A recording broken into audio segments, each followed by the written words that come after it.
Bienvenue. Aujourd'hui, on va se pencher sur une question vraiment fondamentale, je crois. Qu'est-ce que ça signifie, au fond, de servir? Est-ce que ce sont les actions qu'on pose ou l'état d'esprit qu'on cultive? Pour explorer ça, nos sources nous proposent trois concepts de la spiritualité islamique. Ils semblent très proches, mais en fait, ils ouvrent des mondes différents. Ibadet, Ubudiet et Ubudet. Oui, et ce qui est intéressant, c'est que les textes ne se limitent pas à des définitions de dictionnaire, hein. Non, pas du tout. Ils nous plongent vraiment dans des distinctions théologiques, presque psychologiques, qui révèlent des profondeurs différentes dans la relation au divin. C'est ça. En fait, l'idée de notre discussion, c'est pas juste de comprendre ce que ces mots veulent dire, c'est surtout de voir pourquoi ces distinctions sont si importantes. Comment est-ce qu'elles décrivent un cheminement de la conscience? C'est un peu un voyage du faire vers l'être. Alors, commençons par la base. La distinction la plus courante, c'est celle entre ibadet et ubudiet. À première vue, comme ça, on pourrait traduire les deux par adoration, mais on passerait à côté de quelque chose d'essentiel, n'est-ce pas? Complètement. C'est vraiment la distinction clé pour comprendre tout le reste. L'ibadet, c'est le versant action, si vous voulez. Ça désigne le fait d'accomplir les commandements, la prière, le jeûne. Les actes concrets. Voilà. Les devoirs religieux, tangibles, des actes qui demandent un effort, parfois une lutte contre soi-même. Et la motivation, au départ, ça peut être l'espoir d'une récompense ou la peur d'une punition. La personne qui fait ça, c'est un abid, un adorateur.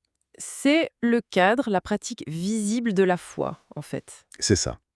Alors que l'ubodiyat, c'est autre chose. Ce n'est plus un acte, c'est un état d'être. C'est la conscience intérieure, permanente, d'être un serviteur de Dieu. Ah, d'accord. Ça ne se limite pas au moment de prière, vous voyez. Ça colore chaque instant de la vie. C'est une attitude constante de soumission. Du coup, la personne dans cet état, ce n'est plus seulement un abid, un faisant, mais un abd, un étant serviteur. Le mot change à peine, mais le sens est. Une image me vient, je ne sais pas si elle est juste. L'ibadet, ce serait un peu comme suivre sa fiche de poste au travail. On fait les tâches, on remplit ses obligations. Oui, j'aime bien cette image. Et l'uboudiette, ce serait d'avoir tellement intégré la mission de l'entreprise que chaque geste, même non prescrit, est aligné avec ses valeurs. C'est plus global. C'est une excellente analogie. Et pour le pousser un peu plus loin, cet état d'esprit il ne vient pas de nulle part. Les deux sont liés. Un mystique comme Ibn al-Farid, par exemple, explique que chaque état de servitude, chaque ubudiette, il l'a atteint à travers les actes d'adoration, l'ibadet, qui correspondaient à ce niveau. Donc l'un nourrit l'autre. Exactement. L'action nourrit l'état d'être, et l'état d'être donne un sens plus profond à l'action. C'est pas l'un ou l'autre, c'est une sorte de spirale. D'accord, je vois bien la différence entre l'acte et l'état. Mais alors, dans les sources, il y a même un troisième niveau, ubudiette. Là, j'avoue, ça devient encore plus subtil pour moi. On dirait qu'on pousse le curseur encore plus loin.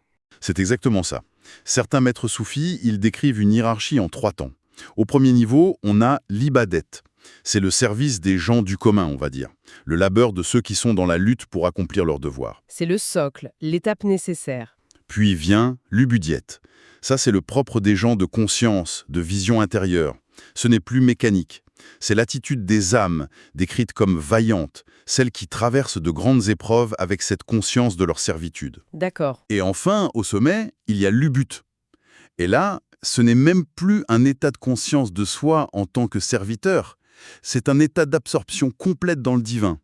On parle de l'élite, ceux dont le cœur et l'âme sont si tournés vers Dieu qu'ils en oublient presque leur propre existence. Donc, si je résume le cheminement, on commence par faire les bonnes choses, ibadet, ce qui nous amène à être dans un état de conscience juste, ubidiette, pour potentiellement atteindre un état où la distinction entre soi et le divin s'estompe, ubidet, de l'action à la conscience de l'action, et enfin à l'oubli de soi dans la source de l'action. C'est une très belle façon de le formuler, oui. Cette progression est fascinante. Est-ce que les sources parlent de ce qui motive les gens au tout début?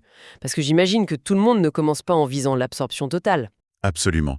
Et les textes analysent ça avec beaucoup de finesse. Ils identifient, disons, 4 grandes catégories de motivation. La première, c'est l'adoration motivée par le désir du paradis. Ceux-là sont appelés les marchands. Ils sont dans une logique de transaction spirituelle. Un investissement pour l'avenir, en quelque sorte. On peut dire ça, oui.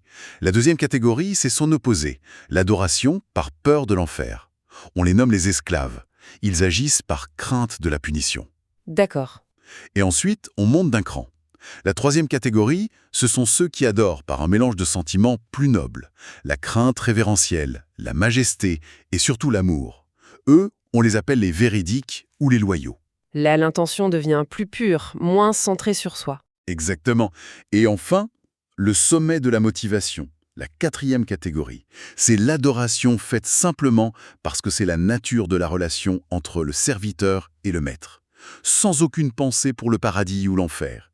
C'est un acte d'amour pur. Et ceux-là sont appelés les amoureux. C'est une véritable psychologie de la foi, en fait. Est-ce qu'on peut évoluer d'une catégorie à l'autre ou c'est une sorte de profil spirituel fixe? Ah non, c'est une excellente question. Ce n'est pas du tout fixe. C'est vu comme un chemin de maturation. On peut commencer comme marchand ou esclave et c'est déjà un début. Mais le but du cheminement, c'est justement de purifier son intention pour s'élever vers les véridiques et, idéalement, les amoureux.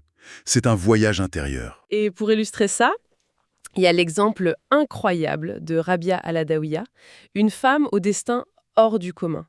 Elle a vécu au 8e siècle, ancienne esclave, devenue une figure mystique majeure, et sa prière est tellement puissante. Je la paraphrase. « Seigneur, si je t'adore par peur de ton enfer, brûle-moi dedans. Si je t'adore pour ton paradis, exclus-moi. Mais si je t'adore pour toi-même, alors ne me prive pas de ta beauté. » C'est l'expression la plus pure de l'attitude des amoureux. Elle balaye toute idée de transaction. L'adoration devient sa propre fin. C'est d'une pureté désarmante. Arriver à un point où l'on ne demande plus rien, ni par peur, ni par désir. C'est vertigineux. On a beaucoup parlé de servitude. Dans notre monde moderne, c'est un mot qui a une connotation très, très négative, non? On pense à la contrainte, au manque de liberté. Et pourtant, les textes le présentent comme le plus grand honneur qui soit. Comment on explique ce décalage? C'est un renversement de perspective totale. Et c'est un point central. Les sources insistent sur le fait que la servitude, l'ubodiète, est un honneur plus fondamental que n'importe quelle autre faveur divine. Même les miracles. C'est-à-dire que même être un prophète, par exemple, serait secondaire par rapport à cet état de servitude? Précisément. Et les textes s'appuient sur des exemples coraniques pour le montrer. Prenez le prophète Mohammed, paix sur lui. Quand le Coran le décrit, il le nomme d'abord son serviteur, Abd, avant de le qualifier de son messager. Cette priorité, elle n'est pas anodine. Elle souligne que la condition de serviteur est le fondement qui rend tout le reste possible. D'accord, je vois. Un autre exemple très fort, c'est le récit de son voyage céleste, le Mirage. L'invitation divine qui commence cet événement inouï, elle commence par le mot « serviteur ». C'est cette qualité qui le rend digne d'une telle ascension. Et le sommet de l'expérience est décrit comme Dieu révélant à son serviteur ce qu'il a révélé. Encore une fois, c'est ce titre qui est mis en avant. Ce renversement de perspective, ça me fait penser à un poème, je crois que c'est de Rumi. Il ne se vante pas de son savoir, mais il exulte d'être un serviteur. Ça vous dit quelque chose? Oui, tout à fait. C'est un passage magnifique. En substance, il s'écrit « Abdé comme Tolkien Abdé ». Je suis devenu un serviteur, un serviteur, un serviteur. Les autres se réjouissent d'être libérés, moi je me réjouis d'être devenu ton serviteur. C'est une déclaration d'amour qui redéfinit complètement où se trouve le véritable honneur. Ce n'est pas dans l'indépendance, mais dans l'appartenance. Attendez, là je bloque un peu. Servitude, liberté, dans ma tête ce sont des contraires parfaits. J'ai l'impression que les textes jouent sur les mots. Comment est-ce que ce n'est pas juste une pirouette? C'est le paradoxe le plus puissant de cette pensée. Et vous avez raison de le souligner. Les textes disent explicitement que le plus haut rang, après la servitude, c'est la liberté, hurriyet. La clé, c'est de redéfinir ce qu'on entend par liberté. Il ne s'agit pas d'une liberté de faire ce qu'on veut, sans attache. C'est une liberté obtenue à travers un engagement total. Libéré de toutes les autres petites tyrannies. L'argent, l'opinion des autres, nos angoisses, c'est ça. C'est exactement ça. La véritable liberté, c'est d'être libéré de l'esclavage de tout ce qui n'est pas Dieu. C'est se défaire de toutes les dépendances. Un des textes cite un « ami de Dieu » qui conseille « Ô mon fils, brise tes chaînes et sois libre. Combien de temps resteras-tu prisonnier du filet de l'or et de l'argent ?» C'est très concret. Oui, c'est parlant. Et un grand maître comme Junayd al-Baghdadi le dit de manière encore plus profonde. Le serviteur n'atteint la véritable servitude que lorsqu'il s'est libéré de l'esclavage des autres. Et par les autres, il entend tout ce qui n'est pas le divin.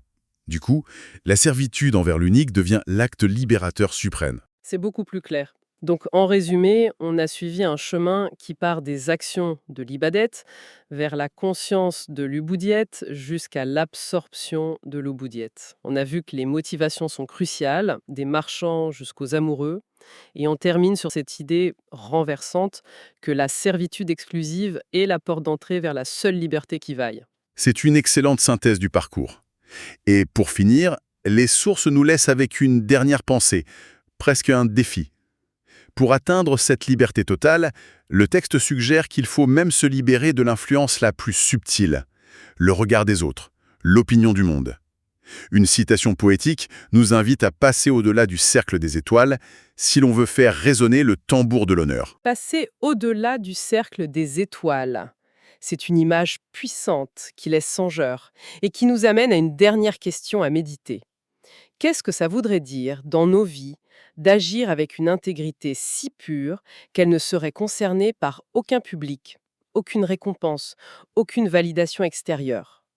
De quelle chaîne, qu'elle soit d'or, d'argent ou simplement du besoin d'approbation, faudrait-il se défaire pour ne serait-ce qu'entrevoir une telle liberté?